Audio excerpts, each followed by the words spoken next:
Right, good morning everybody and welcome to this TSG Sage webinar on sales and marketing. Thank you very much for taking the time to join us. I'm very fortunate to be joined here today by two experts, one from TSG, one from Sage, who you'll be hearing from. Matt Malone, our Senior Sage Specialist at TSG, who will take over from me shortly, telling you a bit about what to expect from the webinar, a bit of background for TSG, and then we're also very fortunate to have Peter Day, Channel Enablement Manager from Sage, with us, who will be showing the demo of the superb and exciting features for Sage 200 that you can use from a sales and marketing perspective. We will have time for questions at the end, a Q&A session. However, if you have any questions, there's a chat facility within the webinar toolbar that you'll have on the right hand side. So please feel free to type away.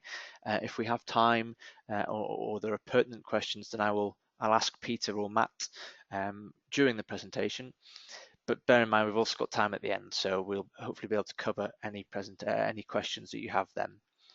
This webinar is being recorded as well, so should any of your colleagues have missed out, we'll be able to display the webinar video on the tsg.com website. We'll send you a link to that after the webinar, so you can catch up on anything you've missed and share the video to anyone you like.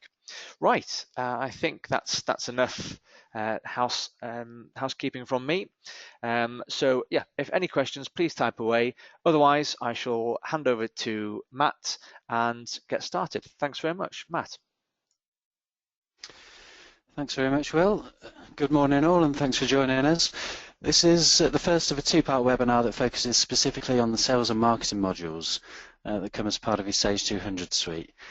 Hopefully you'll be aware that if you've already purchased any part of the Sage 200 suite from the base platform upwards, then you're already an owner of a single user license for the additional browser-based modules. So with a relatively small amount of consultancy time, you can have this installed, integrated and trained on, which will extend your Sage 200 into a business management solution. First of all, I'd just like to give a bit of a TSG position and update, if that's okay, as we have a bit of a mixture of attendees on today's webinar. So for those of you that don't know TSG, we were set up in 2003, actually by one of the co-founders of Sage, Graham Wiley.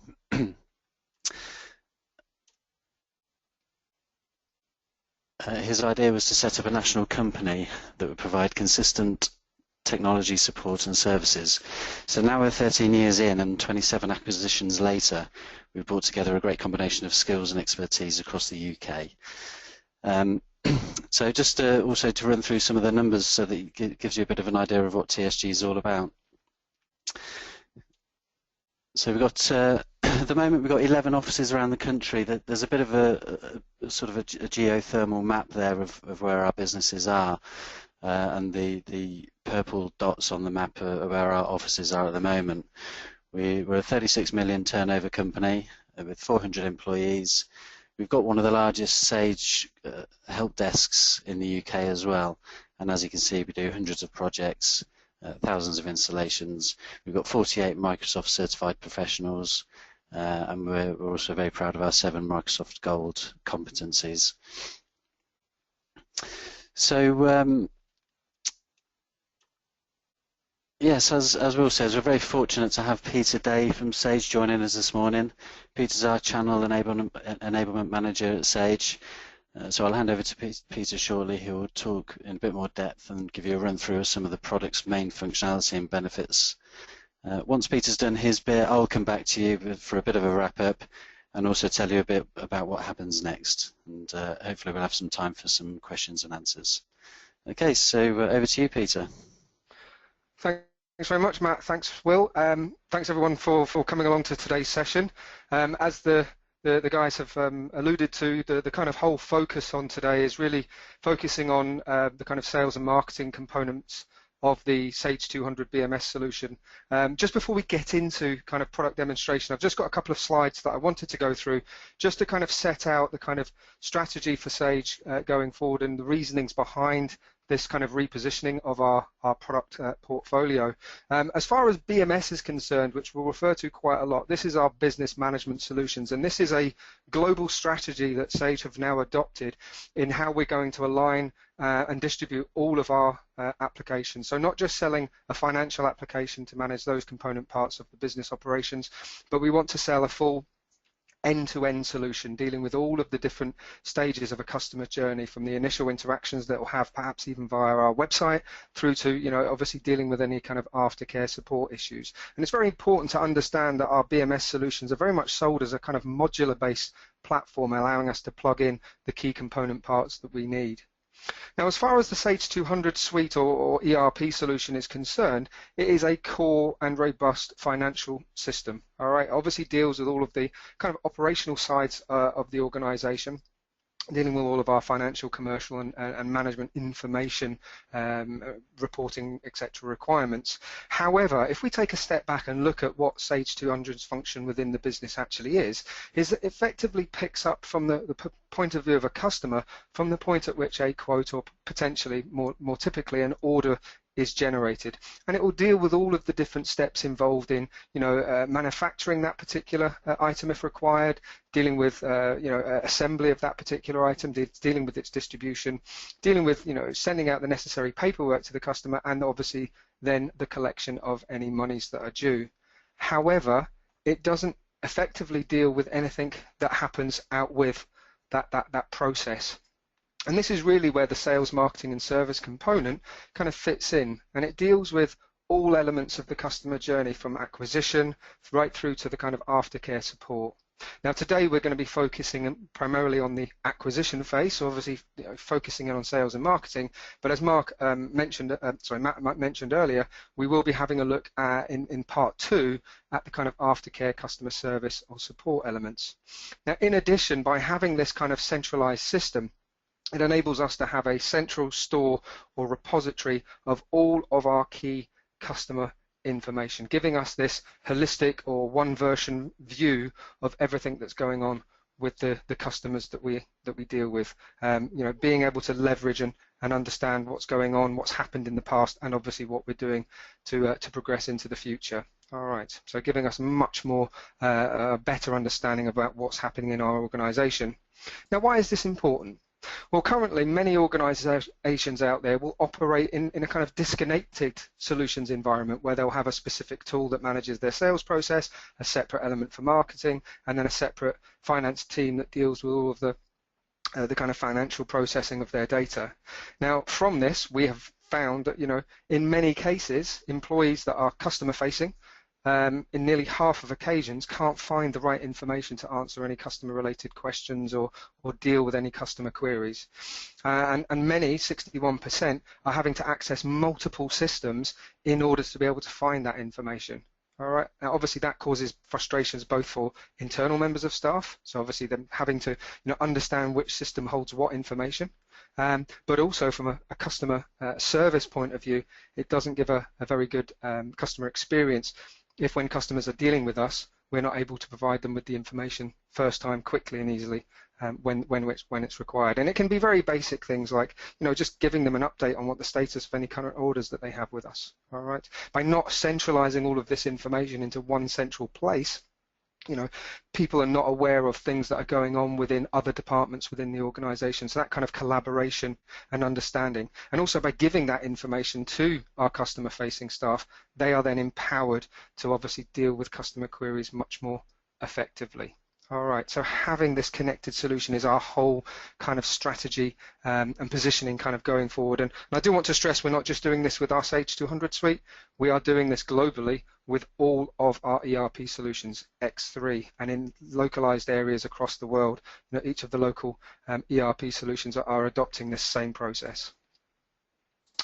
Now, just for those of you that haven't seen Sage 200 before and perhaps aren't existing customers, I just want to explain the kind of the makeup, if you like, of the solution itself. So we have the core Sage 200 platform, and this is delivering, first of all, the key financials, which brings sales, purchase ledger, cash book, and the nominal ledger into the frame, which obviously is key for managing those elements and core management reporting requirements. It also delivers business intelligence, which is a powerful analytical and reporting tool using Excel in order to enable us to slice and dice our data in order to understand better what's going on within the business. And in addition, your core Sage 200 platform comes with the sales, marketing and service component. As Matt mentioned, if you've already purchased 200, you already have the product that we're about to show you today. Now, in addition, there are then vertical modules that can be switched on for the program. So we've got obviously commercials, which brings or introduces sales order processing, purchase order processing, stock inventory and price book modules into Sage 200, as well as having bill of materials for product assembly, full-blown manufacturing, project accounting, etc. All right. So this is the makeup, if you like, of our core platform.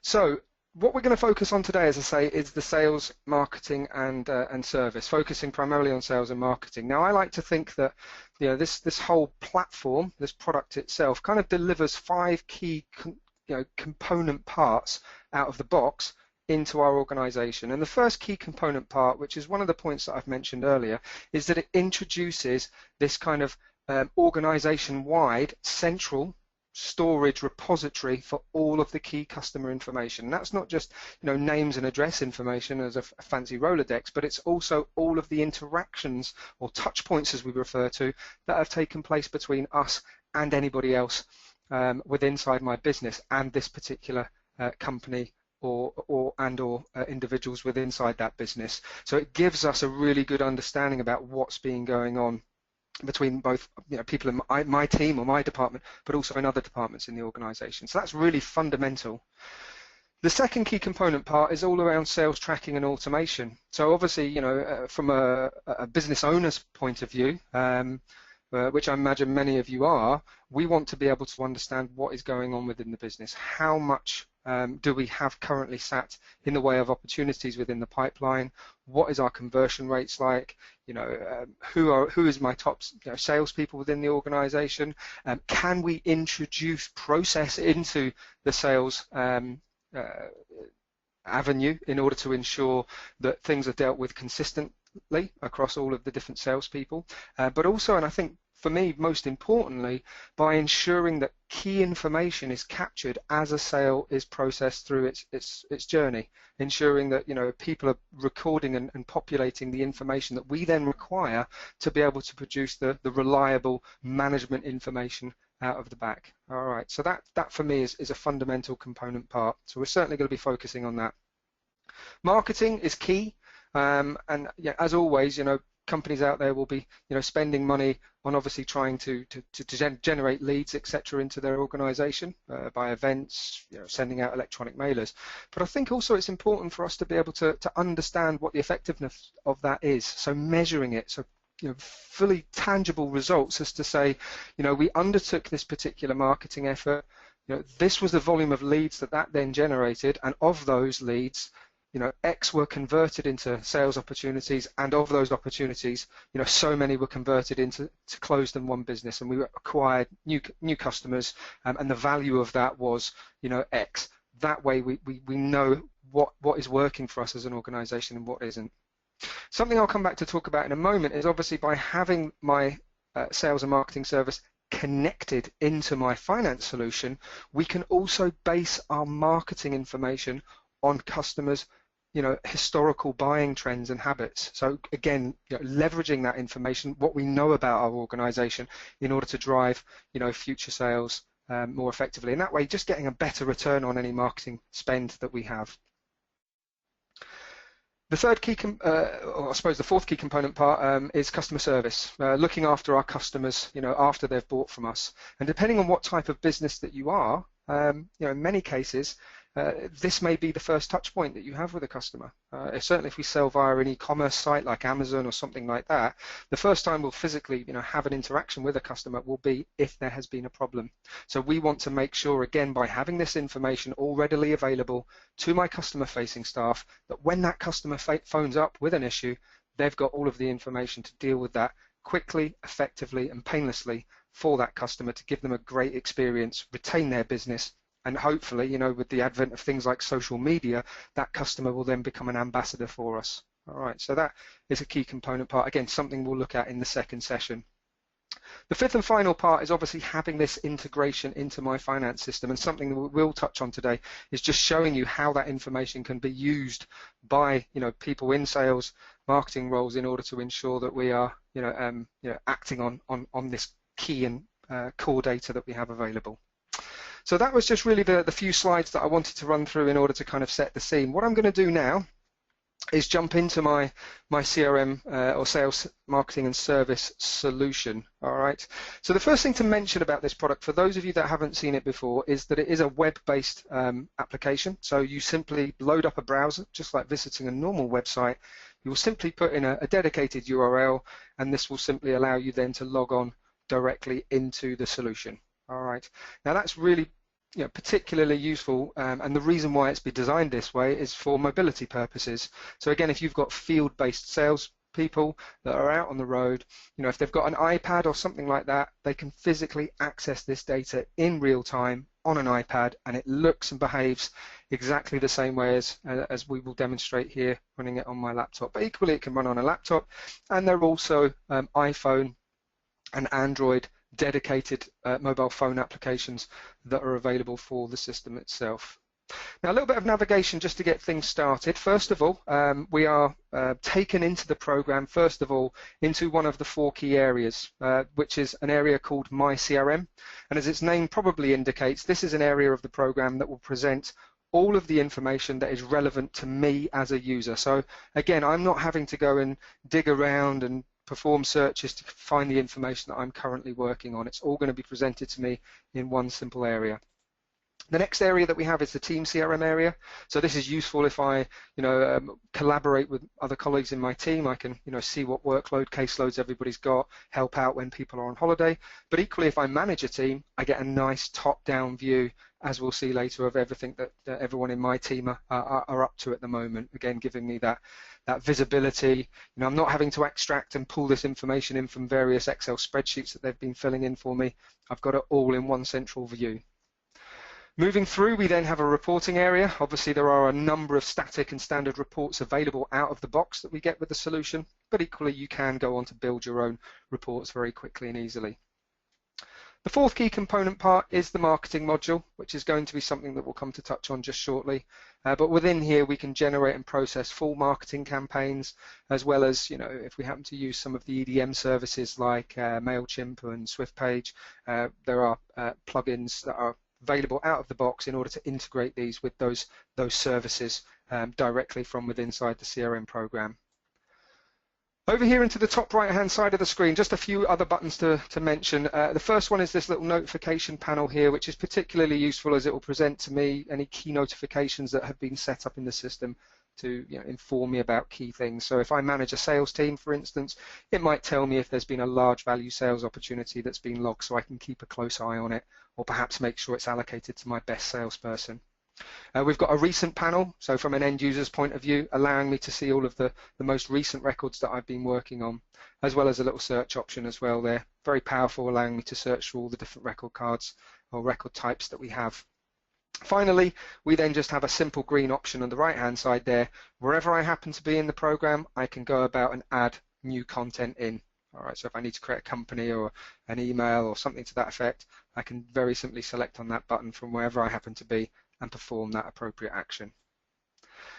Now, just coming into the My CRM area to start with, the first area that I like to talk about are these dashboards, because these, again, from a management, operational and strategy point of view, this is going to give me very key information quickly and easily to enable me to understand exactly what's going on within the business. Now, there are a number of standard dashboards that you get out of the box with the program, but again, you can build your own dashboard environments very easily in order to present the information in the way that you would like to see it. So here is an example, one we've got, which presents the sales KPIs for managers.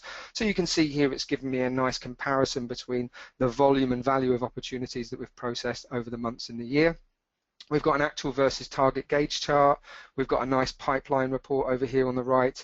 And again, we can see what activities are being performed by different activity types across the week and who my key salespeople are. All right. In addition, if I just drop down into the sales metrics for managers, again, this is going to give me a good understanding. So where are my leads being generated from? What is the most viable source of new leads into the business?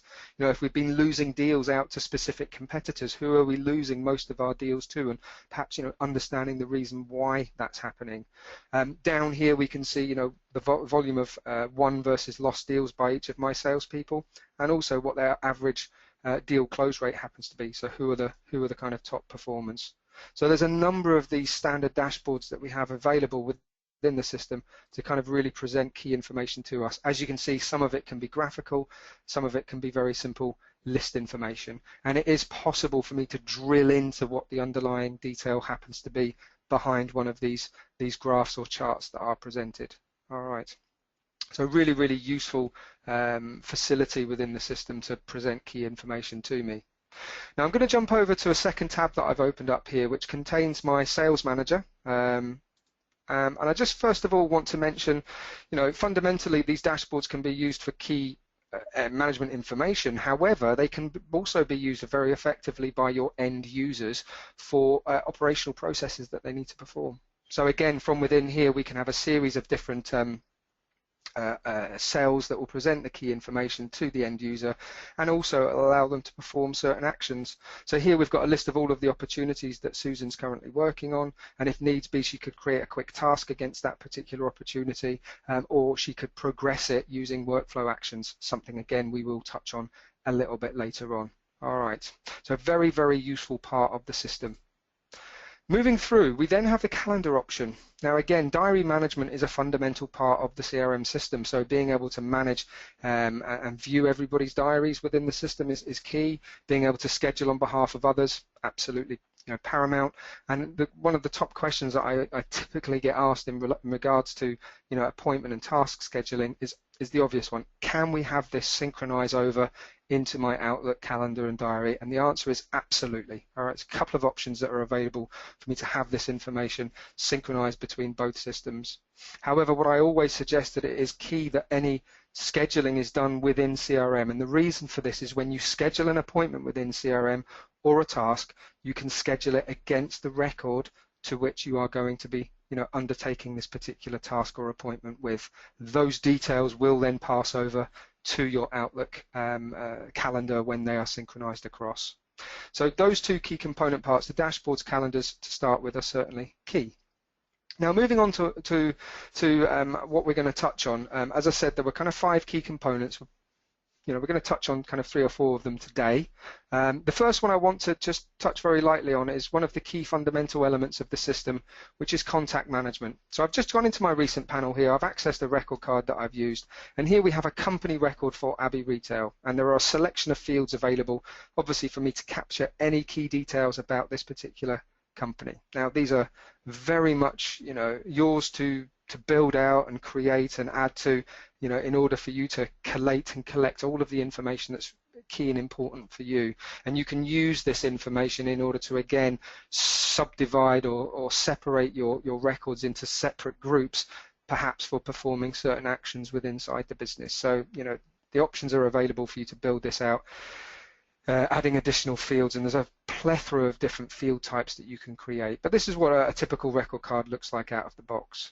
Now moving through, the key things that I want to just call out at this stage is, first of all, we have a communications area, and this is key because obviously it's going to display to me all of the communications that I've had with any people that I deal with across Abbey Retail as an organization, and that is anyone within my business that has had a telephone call, a meeting, an email, whether it's an in or an outbound email. We've got all of this information captured and stored within inside their record, so I've got visibility of it. You know, if somebody from the organization happens to phone up querying something that happened with somebody else within my business, I'm going to be able to, you know, see that took place and field the questions that they have in relation to it. All right, so that is, for me, one of the key component parts. As I've mentioned, we can obviously have multiple contacts associated with an organization, and each of these are individual person records, which again, within each of them, if I open up Hayley's, it will indicate that I'm within her record, but obviously she works for Abbey Retail. And again, if I go over to the communications tab for Hayley, within here I would only view the interactions that I've had specifically with her. So again, from the company record we get a nice top-down view. From a person records we can see specifically the conversations, etc., that we've had with that particular individual. And as you can see, it's very easy for me to jump backwards and forwards between the two, so they're all nicely linked together. Now, from a salesperson's point of view, a couple of options that we've got with inside the system. The first option is that we do have the ability to go on to create new leads within the system. Now, leads potentially for your organization might be how you physically nurture or go through any new kind of prospect information that you're gathering. Now, where that comes from, it may be data lists, it may be events that you've attended, it might be website traffic. And Sage Sales Marketing and Service for 200 does have the ability to import these lists if you've been presented them after an event in a kind of CSV file format. If you have an inquiries page on your website, we have a great feature called Web to Lead within inside the program. So somebody fills in that inquiry form and it will simply pass that information into the system, where we can then have somebody that will monitor any of the leads that are coming in. So I'm just jumping into my my team CRM area where my leads are then managed by my telesales department, and you can see we've got all of the leads that are available here. All right, so we can see exactly what stage of the process they're currently at. And if I open up a particular lead record, you can see again there's a lot of useful information that we're able to capture against the lead. We can also go about scheduling any communications or efforts that we want to do. In relation to marketing, which we'll touch on in a moment, we can create groups of leads, so we can then involve these people as a nurturing process in sending them out monthly communications just to keep them in the loop about the products and the services that we happen to have. So the whole lead process is a separate record in the system, allowing me to manage this volume of data. And obviously, kind of keep the coals, if you like, on the fire to ensure that when the time is right for the customer to buy from us, that we're, positioned ready to take advantage of that. So if we do, have a lead that then is showing some interest in the products and the services, and they're in a position to buy, we can then very simply convert this lead record into a full-blown sales opportunity. We don't need to recreate that. The other key thing I just want to mention at this point is if I just edit this lead record, you will notice there's a field very importantly in here that says wave activity. Now what this enables me to do is it enables me to link this lead to the marketing that I have undertaken. So as an example, I did an advertising campaign. So I can link this to that advertising campaign. And what will then happen is as this lead goes through its journey, that piece of information will follow it. If it becomes an opportunity, that will track with it, so that, as I mentioned earlier, if this is then a successful sale, the value of which is £10,000 or whatever, I'm going to be able to track that back to that piece of marketing, so I know that that was an effective piece, and I can physically and tangibly say this was the return on the investment that we made in that marketing. All right. So lead management is a key component part of the system. Now, something I want to draw your attention to, and I will come back to talk about in a moment, is down the right-hand side here, you can see that we've got this little actions panel, and this very simply will allow me to progress this lead through a very predefined journey. All right, and it allows me to configure a whole series of controls. It's something called workflow within inside the system, and is a really key feature of our product. So just what I want to jump into now is dive into the marketing area. So we've kind of set the scene as to how that marketing information can be recorded and tracked to see, how effective it's been. But also it's very important that we can design our marketing campaigns, and these marketing campaigns within the system can be, complex, or they can be very simple.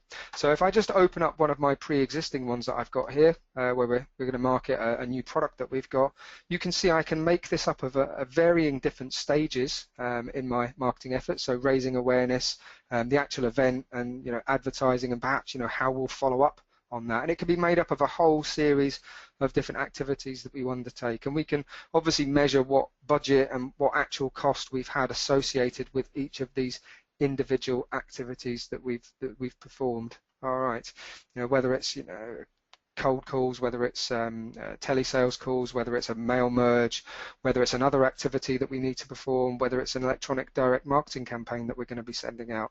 So all of that can be built into part of this campaign. And as I say, there is then, the ability for us to effectively report and looking at, what the value of opportunities that have come, what stages they're currently at, what was the overall impact of this campaign. So, those can be very simple, they can be very complicated, but it gives us a measure of success. In addition, as I say, we also have integrations with, some of the more common EDM platforms. So we have Mailchimp integration, SwiftPage integration. There are options to integrate into other, but out of the box, these are the two that come as part of the solution. So here is a campaign, Mailchimp campaign that I sent out regarding my monthly newsletter. And as you can see, having sent that, it draws back the information back into the system to tell me how many people in my campaign opened it, how many clicks, any that bounced, any of the people that have unsubscribed, and I can then drill down into that detail. So right, there were 3 calls to action within that campaign, and look, this one at the bottom, which was a guide that I sent, a PDF guide, got the most attention, and of all of the contacts, we had these 3 people that clicked on it the most, and from that I could then go on to create another group to then more effectively target to them. Perhaps we're going to create a group now to get my salespeople to follow up with these people quite quickly, obviously as very warm or interested individuals. All right, so the whole marketing thing kind of nicely seems together. Peter, sorry if I could just interrupt you there. I've got a couple of questions that are coming through. And this is very timely to ask one. You've done very well actually in answering some questions that have already come in about the mobility aspect and being able to view on the road, which is great to see. One here just about, and I don't know if this is necessarily from an existing Sage 200 customer or someone who's thinking about it, but just heard about the reliability of integration with other platforms hasn't been particularly reliable, although what you've just shown us there seems to be pretty comprehensive. So has this new version sort of addressed that integration issue? Can you expand on that at all? Yeah, I mean, quite commonly and openly, we had a previous way of technology, if you like, for integrating our sales and marketing platform into Sage 200. However, recently we have completely redesigned the technology that underpins the way that these two solutions now work together. Historically, we found that there were synchronization problems in the fact that because we were moving vast volumes of data between 2 applications, inevitably small little quirks or things like that would cause the potential synchronizations to fail. So in redesigning this, what we did is we looked at what is the best approach for doing this? What information needs to be synchronized between these 2 systems, and what information doesn't?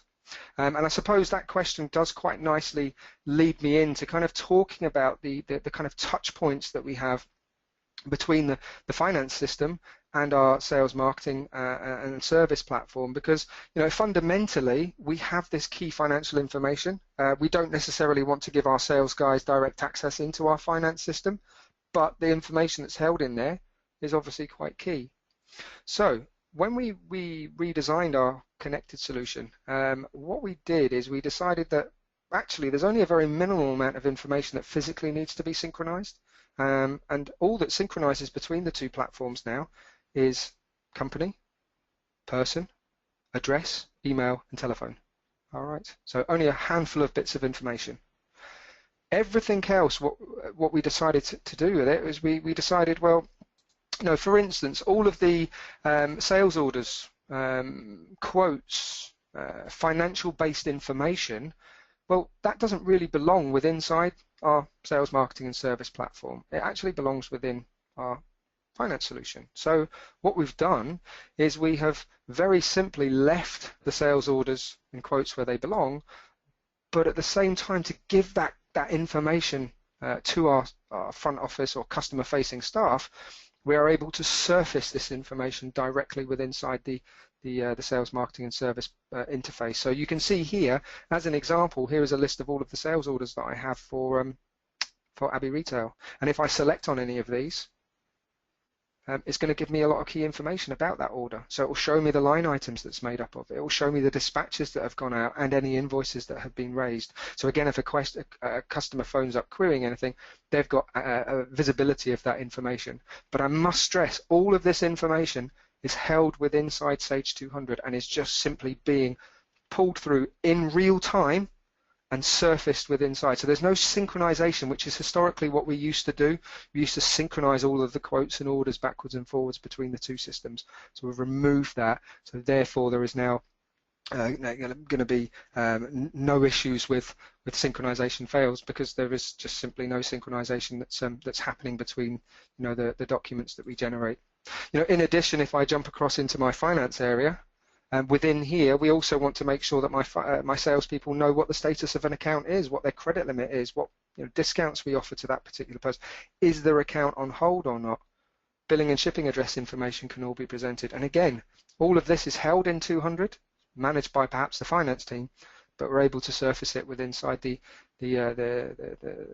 sales, marketing, and service interface to ensure that they have got that key information that they need in order to be able to service and deal with the customers effectively.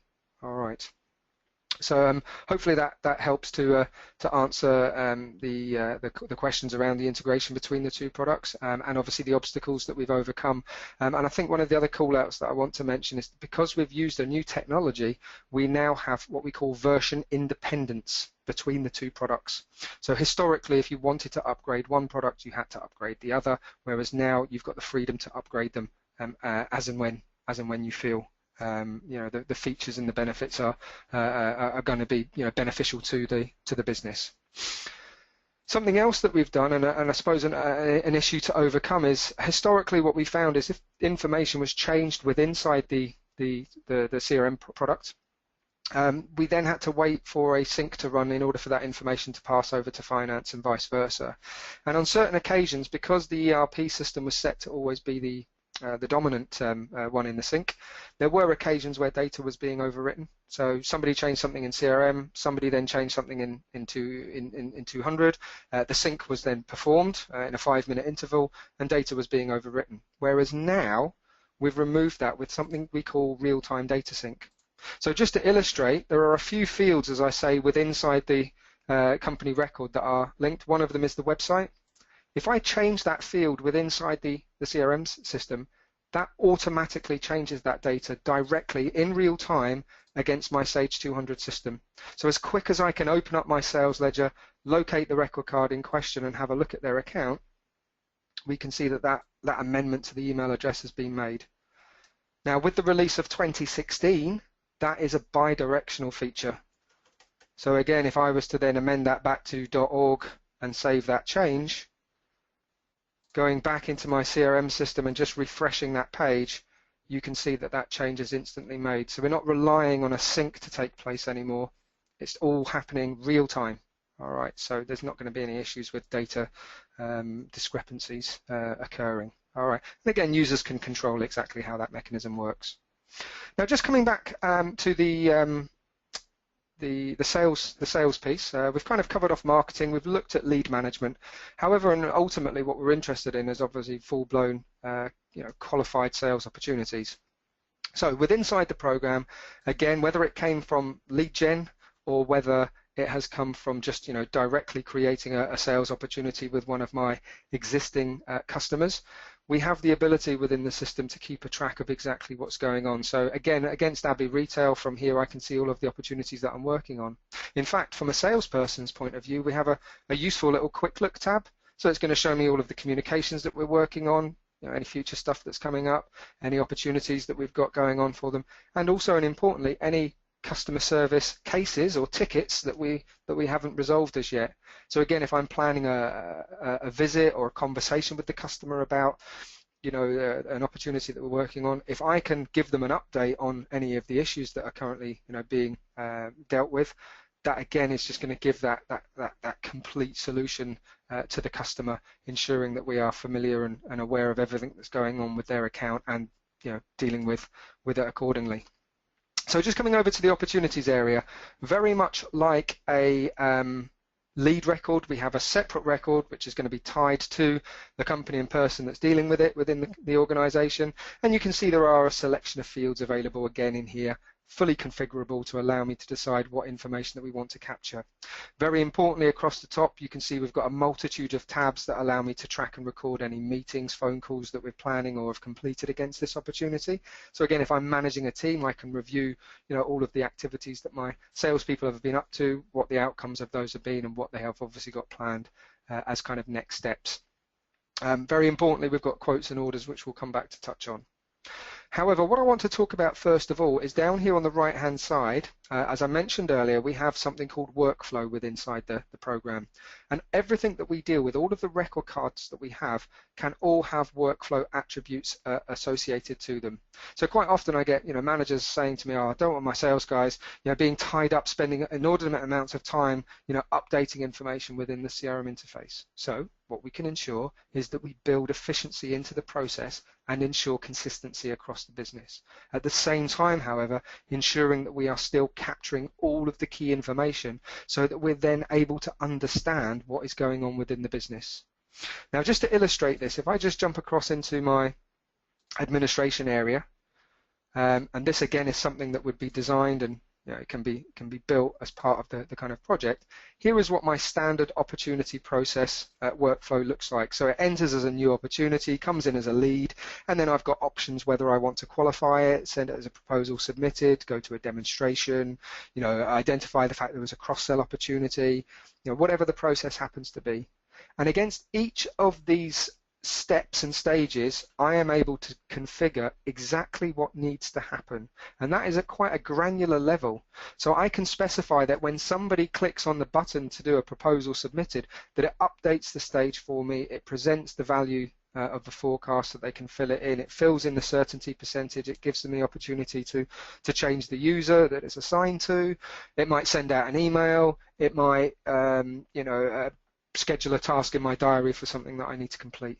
So all of that automation can be built in, and all the end user needs to do is click on a simple button. And you can see here it's updated the stage, giving me the opportunity to change the user, set the certainty percentage, allowing me to set the forecast or the value of the deal. And again, you'll notice that certain fields could be enforced to be mandatory at this stage. So again, ensuring that users aren't being lazy and they are physically populating it, as well as putting in or recording a tracking note.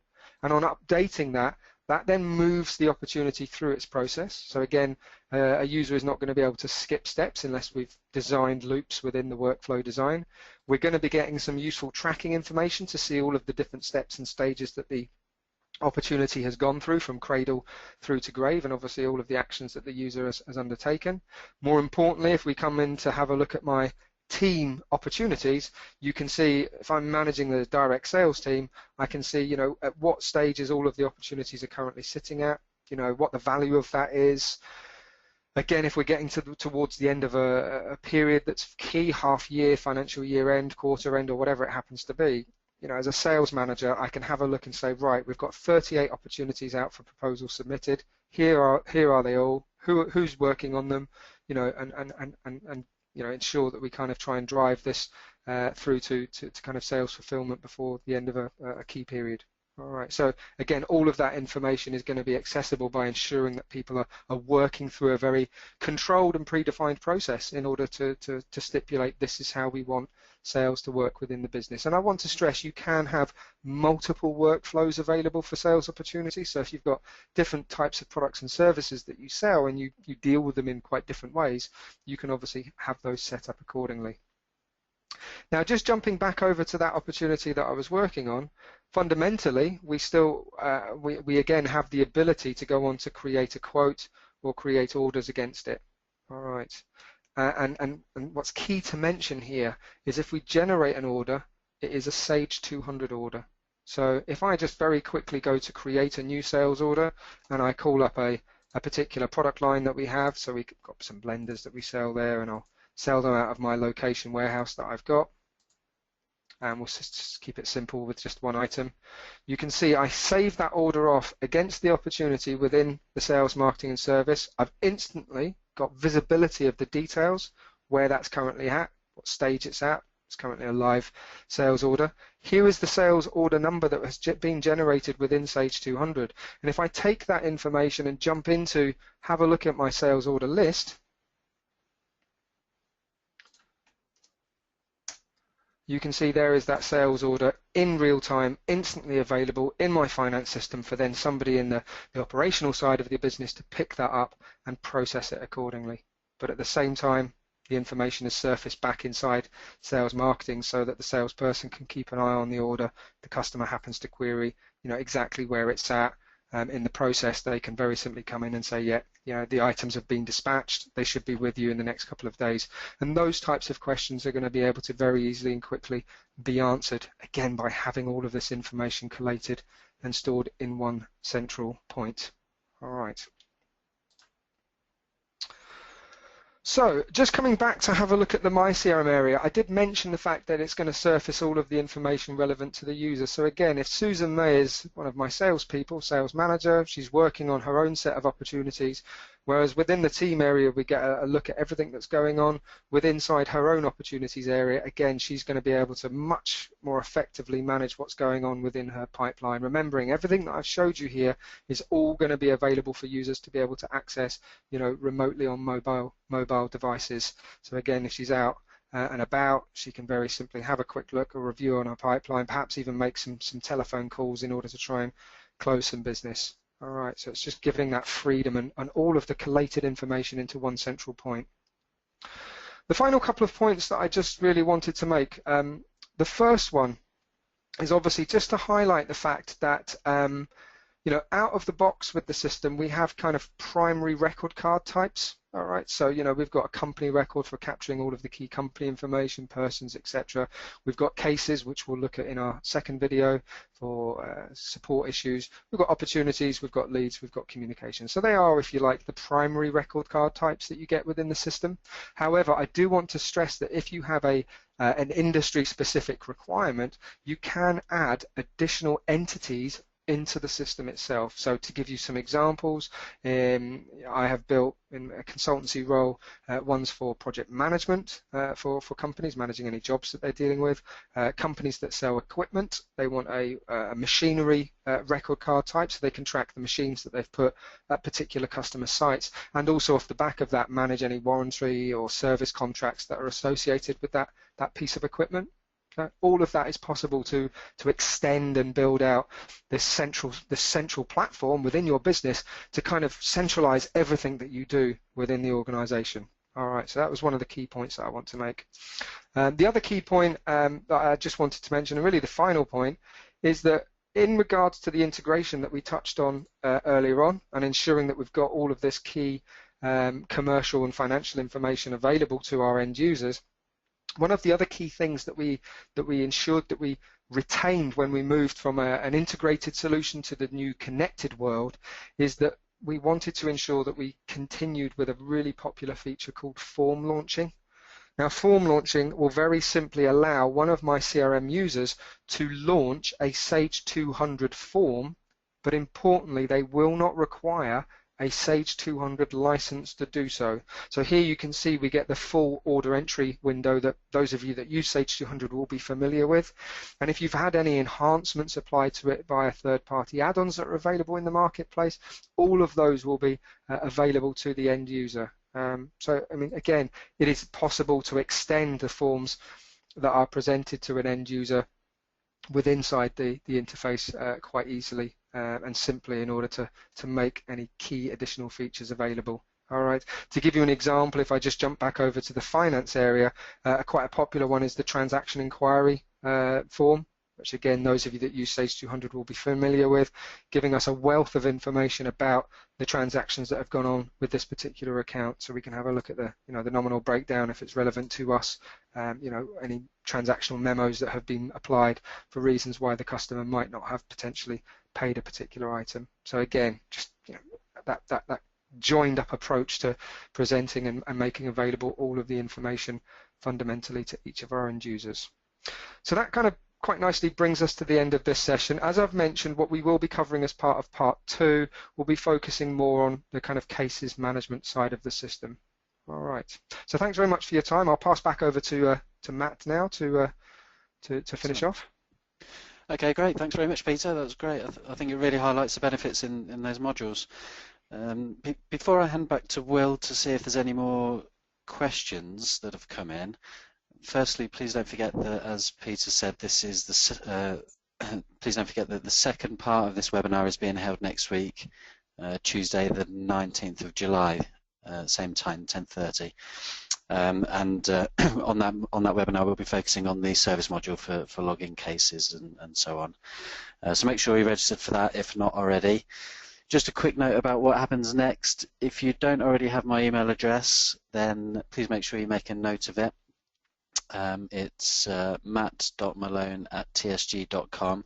I think it's just coming up on one of the slides as well. And also feel free to either contact myself directly or indeed Peter if you have any technical queries regarding what you've seen today. I'll follow up with each of you individually where we can discuss our quick start package that we've put together.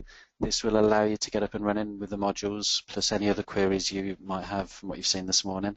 And also, as Peter mentioned towards the end there, about any customization inquiries. So if you do have any requirements that you think specific to your business or industry, then please come and discuss those with us, and we can let you know our thoughts. So thanks for that. I'll hand you back over to Will.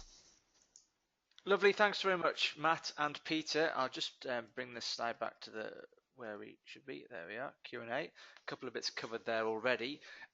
Thank you, Peter. That was really interesting insight into the sales and marketing elements of Sage 200, and certainly it's quite interesting to see that a lot of the stuff we're talking about at the moment is all based around workflows and increasing efficiencies for everybody.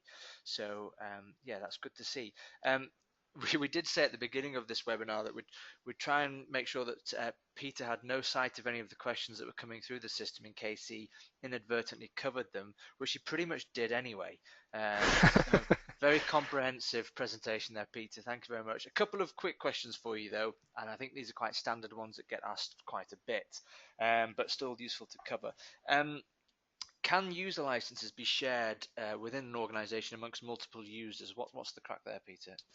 Yeah, there's a couple of licensing options now available with the new sales and marketing platform.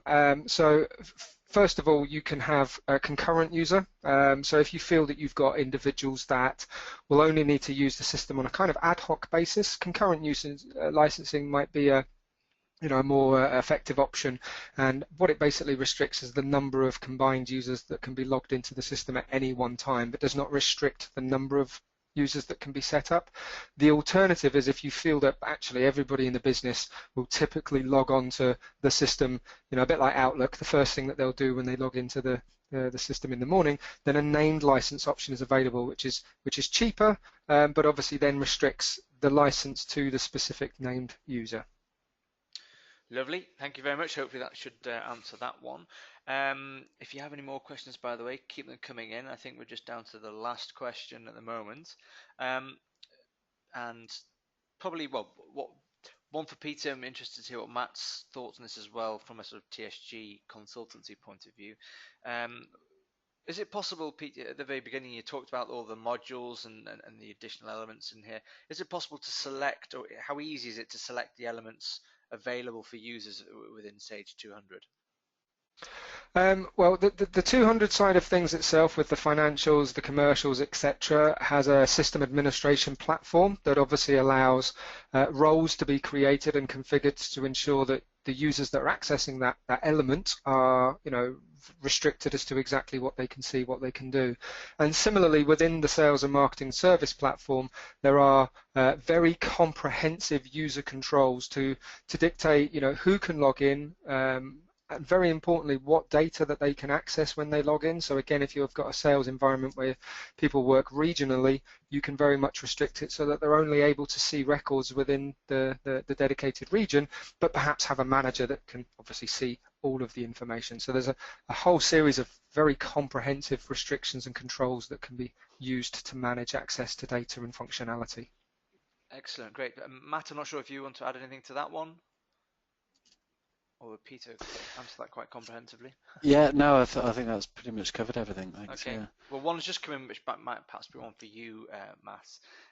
This is from someone watching. Just obviously, their customers aren't your standard everyday sort of customers. So, how easy is it for their end user to customize the fields on Sage 200? Is that something that they can do, or do TSG need to do it? Sage support? What happens there?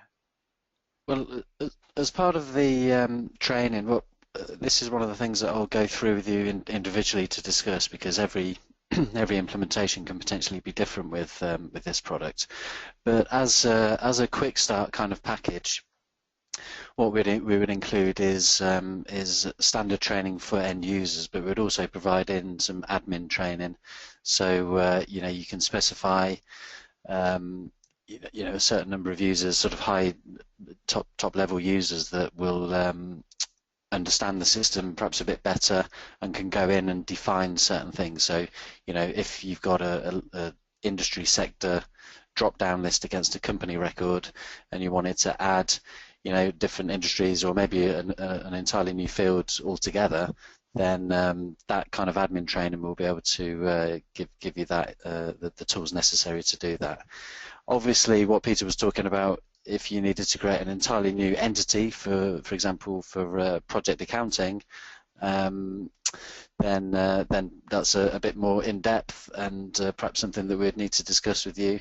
But yeah, from an end user's point of view, then adding or amending simple forms or fields, we would expect you to be able to do that yourself. Excellent. Thank you for that, Matt. I believe that is all the questions we've got. As Matt did say before we looked at these questions, if you have any specific questions that come to you later date, or you want to speak to Matt or Peter individually, then their contact details are up on the website. Sorry, on the webinar just here for you on the screen, as is our website and TSG's main line. Again, thank you very much for joining us. Thank you, Peter and Matt, for your time. This will be recorded and put on the website, and please feel free to visit that, but also if you feel that next week's webinar will be of use to any of your colleagues, please let them know, and you can join us through tsg.com. So I think that's pretty much all we've got time for. We've covered everything. Matt and Peter, thanks very much. And I'll leave these details up so you can make note of them. Otherwise, we will look forward to seeing you all next week. Thanks very much.